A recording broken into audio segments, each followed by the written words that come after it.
How to log into Bitcoin Wallet app on iOS device.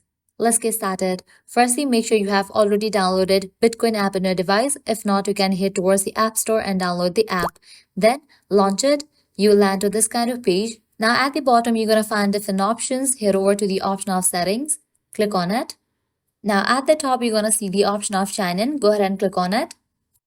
You'll be prompted to this kind of page. Now here you're going to see this option, sign in with Apple ID or Google. You can select any of these options or also you can directly enter your email address. I'm going to directly enter my email address. After you type in, just click on this arrow. With that, you will be receiving mail in your email address that you have just entered. So you can close this, launch your mail app and check. So here you can see that I have received mail from Bitcoin. You'll also receive similar kind of mail. Open it and then click on login. And just with that, you will be logged into your account. So this way you can easily log into Bitcoin Wallet app on iOS device. At the end, if you guys find this video helpful, smash that like button, share and subscribe to our channel. Thanks for watching.